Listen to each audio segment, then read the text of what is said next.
So I've just made it to Thetford. Well, I haven't been here since 2017 just to visit a rise, just to see what was in that one. But I think since then I did intend to go back to Thetford, and now I've had a better look at it, I know what more areas to go to, and speaking of which, I've just discovered a Wilco. Well, we don't know what's going to be in this one, it could be literally anything, but we'll have a look at it anyway, because why not? Oh yeah, it's the Iceland as well, I put that on the list as well.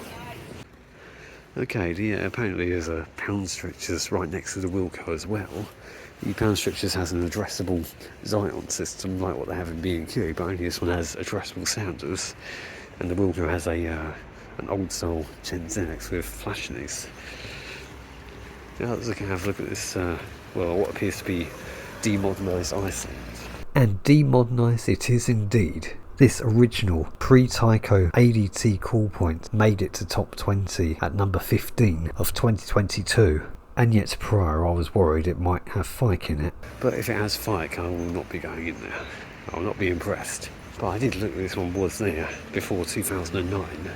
Hopefully this one didn't used to be a Woolworths. So this was mostly the first ever experimental cheap adventure. And I say cheap because I mostly used the buses today. So now I'm in the town centre and let's see what there is. Look at that, it used to be an initial shark up there. They've removed it. This looks like it used to be an Argos actually. Looks to me like it actually had a notifier.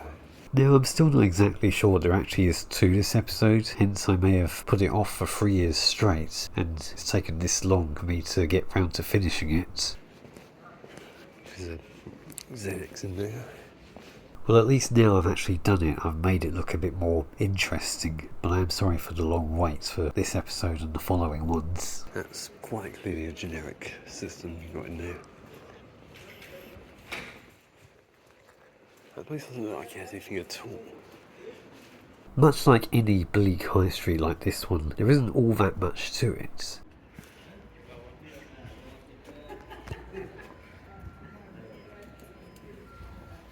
I don't know if you can hear that.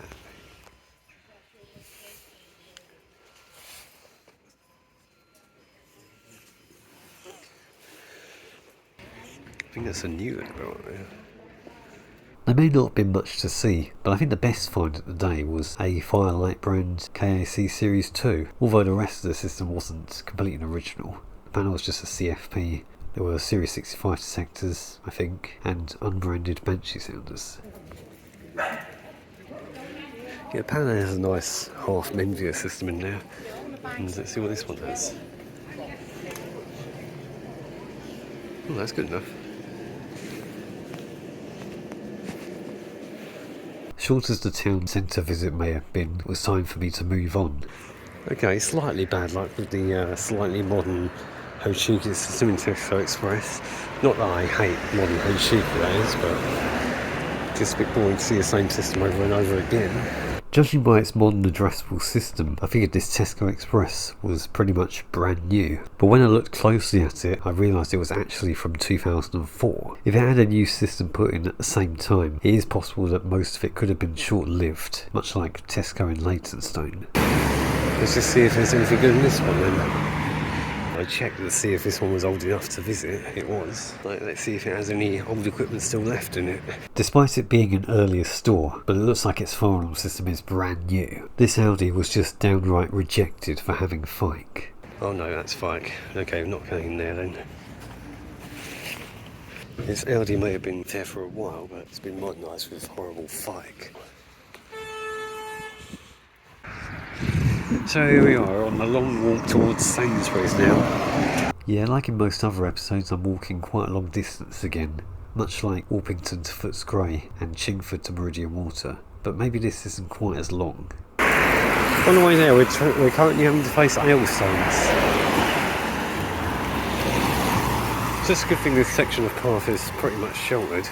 There were other places on the way such as Wickes, B&M, Home Bargains and Lidl, but all of which were rejected because they didn't exist until much more recently. However, the Baxter healthcare place you see on the right here had an external sounder which I pictured. It was a chloride gent warbler. In the retail park I went to Curry's PC World, followed by Sainsbury's petrol station and then Sainsbury's itself. Although conventional, I didn't actually bother picturing anything in the Sainsbury's petrol station. There was no point. This is like early signs of the limit being enforced. Now see if Sainsbury's petrol stations are like Tesco's and have something good in them, or if they have nothing at all. Let's just have a quick look, see if there's... Okay, there's a Series 65 in there.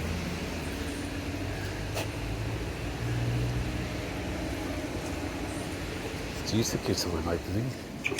All I can see is there with that Series 65. Okay, I didn't actually picture anything in this one because that call point was behind the counter. I couldn't really get to it. But Sainsbury's petrol stations do have things worth seeing in them, so we'll put Sainsbury's petrol stations on the list. Yeah, I didn't see any sounds in there, just the Series 65 detector and a call point, which was behind the counter that I couldn't get to. Okay, this isn't good. They've stripped it out. And then put that in its place. As bad as the one in Orpington. Well, when I say it's as bad as Orpington, what I mean is it's got exactly the same equipment, except that single Discovery call point with glass. That was quite good.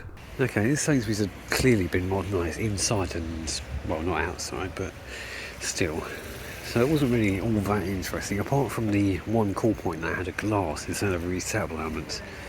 But yeah, the external repeater panel in this one had been stripped out and disconnected, and the internal repeater panel being replaced with an advanced repeater panel. As far as I'm aware, like the one in Sudbury, this particular B&Q used to be a Focus. But that means it's also unlikely to have Xylon as well. But who knows? I don't know if it's done by Chubb or just generic Apollo. The only difference, this one has new style KACs instead of intelligent call points, which I think is better.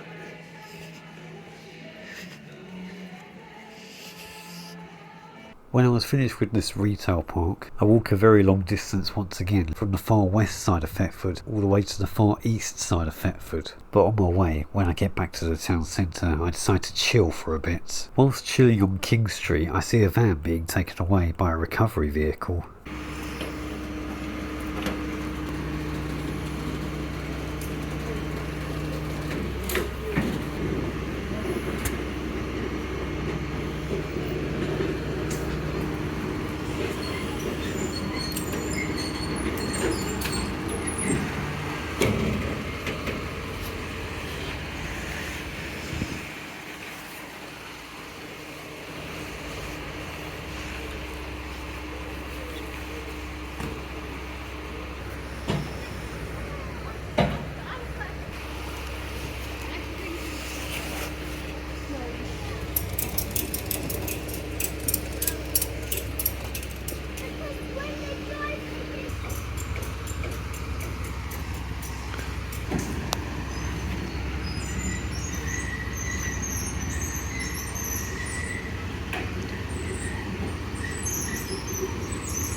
So I move on again towards the east side of Thetford, where the Tesco is, and to get there I walk through the woods.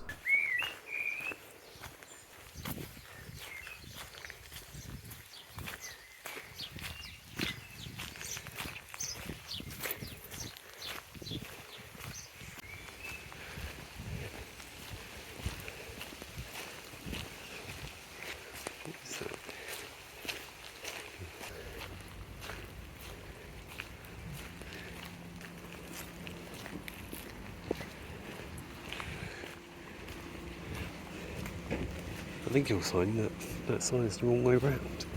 It's kind of a pity that once again I walked a long distance to see an identical Tesco to Foots Cray. Oh my god, this one's as modernised as the one in Foots Cray. Or is it though? I don't know.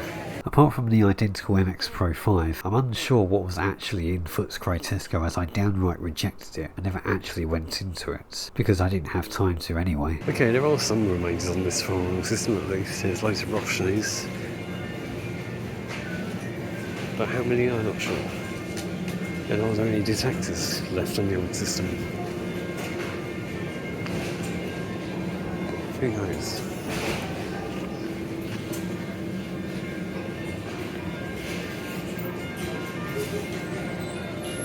Just normally there's detectors in this bit.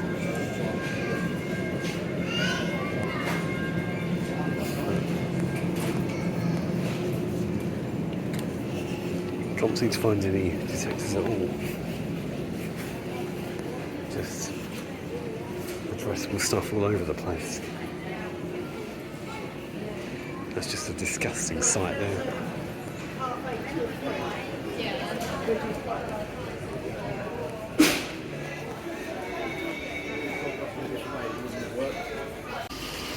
Once again, we've had very little luck with the Tesco itself. But there'll always be something good in the petrol station, like the one in Foots Cray. So let's just see what's in this one then. Indeed, the petrol station did have something conventional. This pub you see here has now been demolished. Okay, we're in Brandon. Hopefully we'll have better luck with this Tesco's instead.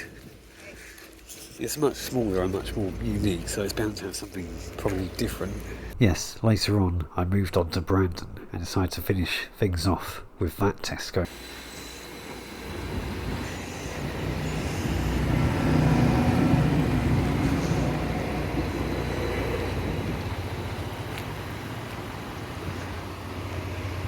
Oh yeah, this episode was filmed not long before the Platinum Jubilee, and the next episode following this one was filmed on the Platinum Jubilee. There's all of these all over the place everywhere I go now. Oh, and that's another bad sight as well. In fact, that's even worse. There's an Audi here, but I bet it's new though. Let's just make sure if it has what I think it has. I don't doubt this one's going to have Fike as well. It looks absolutely brand new. It's only going to have Fike in it. I don't even know why I'm even walking towards it if I know what it's going to have. There it is. So yeah, make that a triple bad sight at once. Although I committed to have a look at this one quickly, because I'm sure I remembered I'd actually checked this one at some point before this video, and I actually concluded it was older than 2009.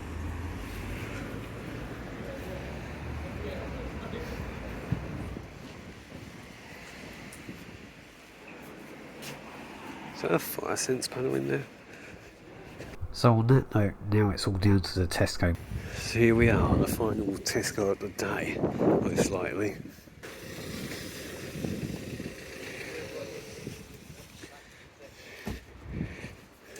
Well, at least you have a picture of a new style courtesy and not an intelligent call point.